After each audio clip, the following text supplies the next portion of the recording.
Hey everyone, I'm Kate, the Almost Book Doctor, and welcome back to my channel for 2022. I did not put out like a January TBR or anything because I had no idea what I was going to do heading into this year, but I'm here today to give you my January breakdown and my TBR for February. I'm excited for February, and January went a lot better than expected in like the reading aspect. I actually read 5 books, or well, 4.5, I guess. One of them's a novella, but I loved all of them.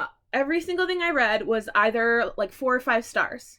So, like, what else can you ask for? So I'm gonna get right into it. The first 2 books that I read this year, I started reading them with Evie and some people over on her Discord. We're doing the Winter Night Trilogy, and so I finished up The Bear and the Nightingale in the beginning of the month, and then I moved on to Girl in the Tower, and I love these books. I love this series so much. I don't know why I waited so long to pick it up. This was one of those things where, you go to the bookstore and you see the book on the shelf and you're like, yeah, I want that one. And then you pick it up and then you wander around the aisles and then you find other things and then you end up putting that book back and you do it like 5 times, 5 different trips to the bookstore. That was The Bear and the Nightingale for me. And I am so glad that I was like pushed into reading it a little bit. That's what I like about buddy reads, is that you kind of have an excuse to pick it off your shelf. I'm a lot of a mood reader, in case you couldn't tell, and buddy reads kind of help me keep a bit of a schedule. So these books are amazing, and if you know nothing about them, it's Russian, very atmospheric, and it comes across like a fairy tale. This book, the first book, I think could be a standalone, and I would still love it, and it would be great. I'm excited to see what the last book is like, but The Bear and the Nightingale was just beautiful. Like, I'm glad I read it in the winter. It felt cold. I could feel like the crisp air, and nothing really felt cheesy or tropey. And according to a friend who did the read along with us, who is Russian, he said that Katherine Arden has really done her work on this series, and pretty much all of the stuff she does, all the Russian history and the culture and everything is correct for the most part, even the mythology. So, highly recommend Bear and the Nightingale. And then The Girl in the Tower, it was a journey. I read this super fast because I couldn't put it down, and for being a middle book and for following a book that could be a standalone, I think it's exceptional. It brings characters that you weren't sure if you were going to see again back, and it expands upon the little bit of romance that there is in the first book. It's just great. I can't really talk about a lot of the story because it ruins a lot of this book, but I love the villains in this story. And the nice thing about it is they're not mustache twirling villains. They're more complex, and I love it. I love it so much. But I'm just super excited to read the last book. The next book I read is the novella, and it was Where the Drowned Girls Go, which is the 7th book in the Wayward Children series by Shauna McGuire. And no, this is not a chocolate bar. This is a door. Thank you very much. This book was phenomenal. I've read all of them. I love the Wayward Children series. I know you've heard me talk about it before.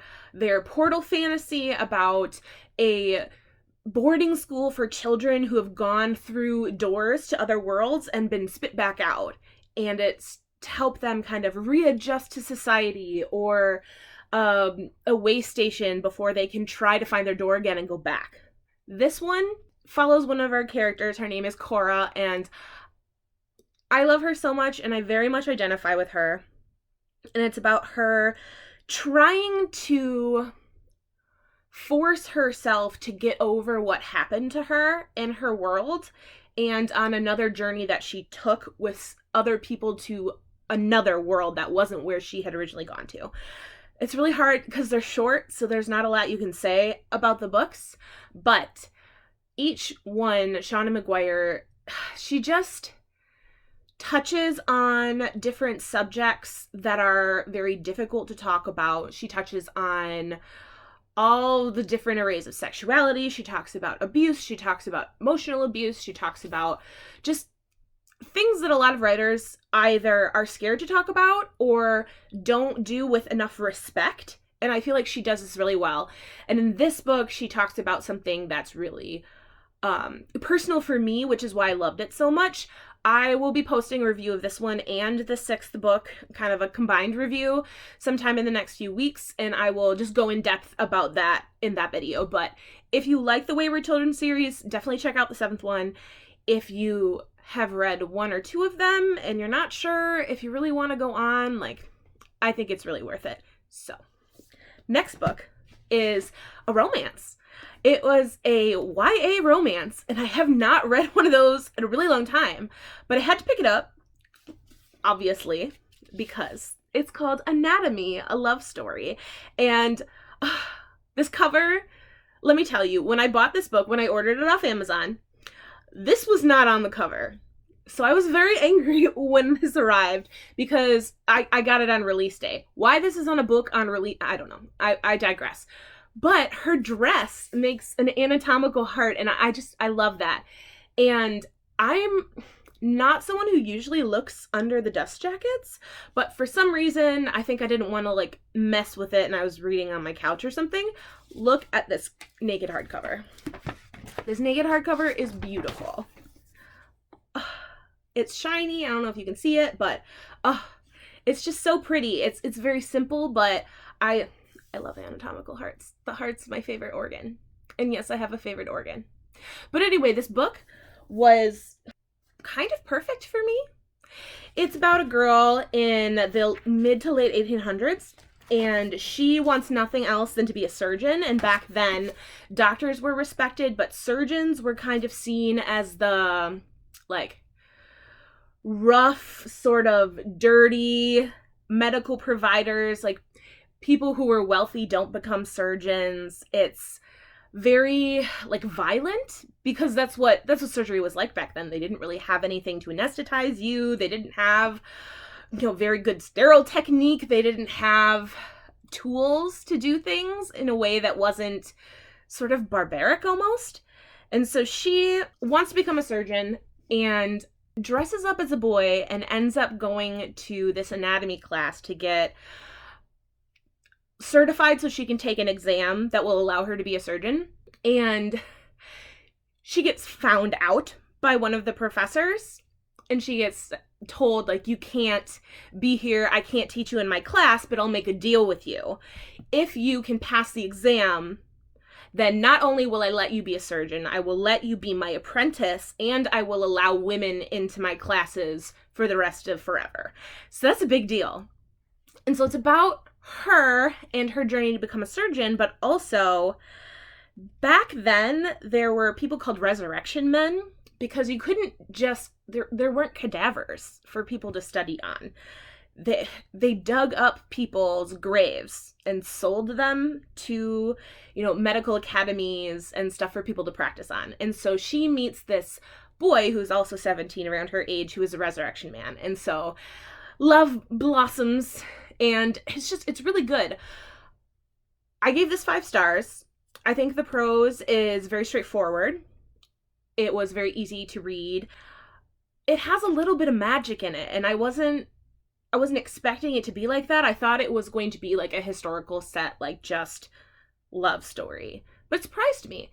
And so if you're someone who likes romance, I really recommend this, because it wasn't like insta love. And I really appreciate when authors write stories when it's not like insta love. So highly recommend. And then the last book that I read this month, which I have had on my shelf for way too long. I kept telling myself I would read it, and then I never got around to it, and I could kick myself for not reading it before now, and that is Pier and Essie. I just finished this afternoon. Like an hour and a half ago, I finished this book, and my mind has not recovered from finishing this book. It's very difficult to explain anything about this book. It's very difficult to tell you what it's about, because part of the journey of reading this book is letting it unfold for you. So I'm not even going to try to give you a synopsis of it. all I can say is that this is one of the best books that I've read in like the last couple of years. This will definitely be on my top 10 of the year. Like, I can tell that already. And there's just so many dimensions to this. I did not think I was going to like this book. I know it's an unpopular opinion, but I DNF'd Jonathan Strange and Mr. Norrell. I could not. I read like 2/3 of it, and I could not force myself to finish it. I mean, that book's huge. But I was not a fan of Susanna Clarke, and now I'm pretty sure that I'll read anything she puts out. But anyway, Pier and Essie, 5 stars. 6 stars if I could give it 6 stars. It ran the emotional gamut for me. I had confusion, I had sadness, I had just this like feeling of loss and loneliness and mystery and magic, and it's just so good. So that was this month, January, and I hope the rest of the year can be this good, but I'm gonna try to be realistic. So the books that I am going to be putting on this is my group of books I'm going to pick from this month. A couple of them are actually carryovers. Books that I was supposed to read in January, but I just didn't because I chose to read those instead. I mean, there's no other excuse other than that. But the first one is going to be Ninth Reign, and I'm reading this with a friend of mine, Anith, and I'll link her channel down below. She has a pretty new channel, but she has a lot of good opinions and stuff, so you should go check her out.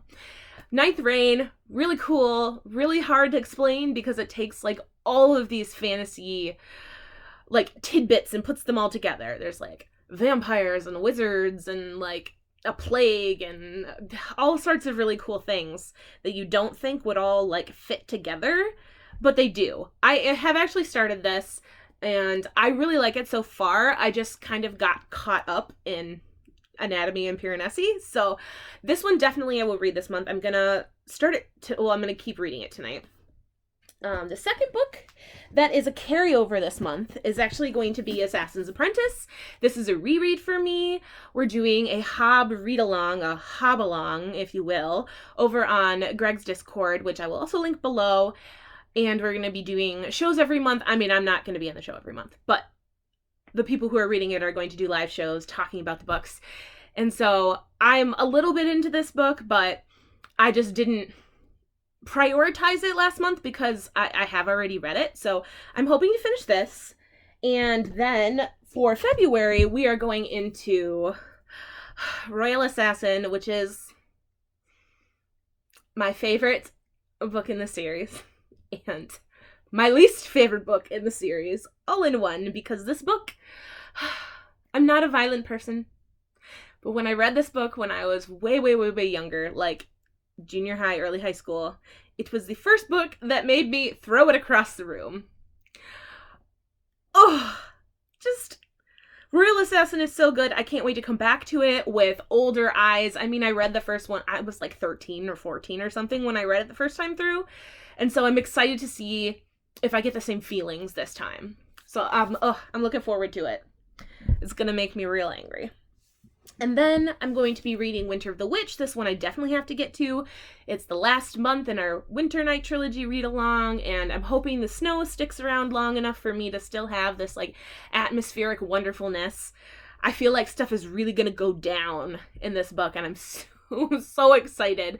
And I have theories, and if some of the theories are right, I may cry. But it will be okay.